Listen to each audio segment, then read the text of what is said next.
Hoy, en Mundo Mamut, os contamos las características de las bicis urbanas para que podáis elegir la que mejor se adapte a vosotros. La bicicleta se ha convertido en una pasión que podemos disfrutar también en nuestra vida diaria si lo usamos como alternativa de transporte urbano sostenible. Hay múltiples opciones, desde las bicis tradicionales hasta las plegables, pasando por las más modernas que son eléctricas. Así que vamos a ver las ventajas e inconvenientes de las más habituales e interesantes para ayudaros a elegir.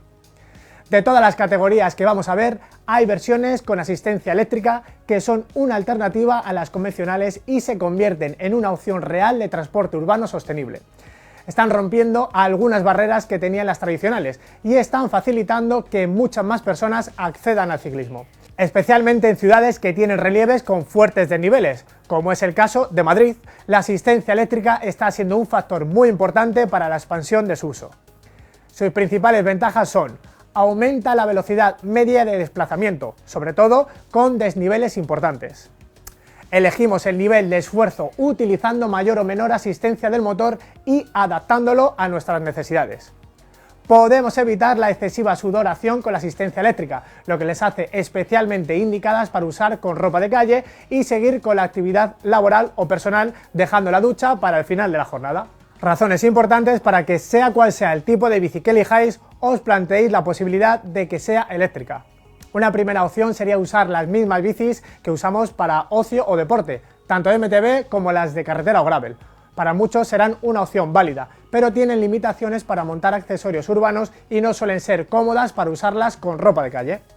Así que vamos a ver los tipos que han nacido con más vocación de ser bicis de ciudad. Las bicis plegables son la opción casi obligada si tenemos que compartir su uso con medios de transporte o la queremos meter con nosotros en los edificios en lugar de dejarla atada en la calle.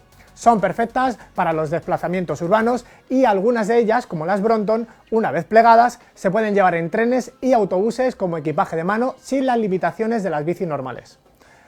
Podéis ver las opciones que tenemos en Mamut aquí. Las bicis de paseo son las bicis urbanas por definición y la prioridad de su diseño es la comodidad. Están pensadas para los desplazamientos cortos y sin prisas, con geometrías y componentes que nos permiten montar erguidos y con ropa de calle, y suelen llevar guardabarros y carenado de la transmisión para evitarnos salpicaduras y manchas de grasa. También es habitual que tengan portabultos y otros accesorios para llevar objetos con comodidad. En esta etiqueta podéis verlas.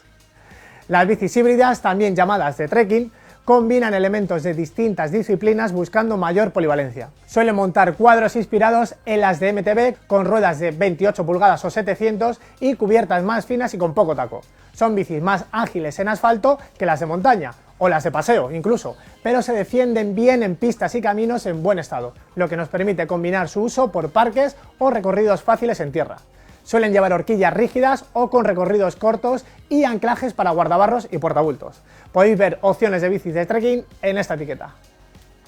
Las bicis fitness son otra variante de bicis híbridas y buscan un compromiso entre el rendimiento de una bici de carretera y la comodidad que se espera en una bici urbana o de cicloturismo. La idea es conseguir una bici rápida y efectiva en nuestros desplazamientos urbanos que también nos permita entrenamientos de intensidad. Usan ruedas de 700C con cubiertas lisas o semi-slicks y suelen llevar horquillas rígidas y desarrollos más exigentes que la bici de trekking. Un buen ejemplo son los modelos Scott Metrix y Specialized Sirrux. Y terminamos con unas recomendaciones de seguridad para vosotros y para la bici. Lleva siempre los elementos de protección para el ciclista como casco, luces, chaleco, etc. Respetad las normas de circulación escrupulosamente y garantizad la seguridad para la bici si la tenéis que dejar aparcada en exterior. La mejor inversión después de la bici será un buen candado o sistema antirrobo con un alto nivel de seguridad coherente con el riesgo que vayamos a asumir. Podéis ver aquí una amplia selección de sistemas antirrobos de las mejores marcas y todos los accesorios y complementos recomendados para ciclismo urbano. Y nos despedimos como siempre con una sonrisa. Manolo, ¿qué pasa? ¿Qué tal? ¿Cuánto tiempo? Pues, ¿qué te parece si nos vemos este domingo y hacemos una barbacoa? Dice, venga, vale. Dice, ¿qué me llevo? Dice, pues mira, trate, ladrillos y cemento. Muchas gracias a todos, no olvidéis suscribiros y hasta el próximo vídeo.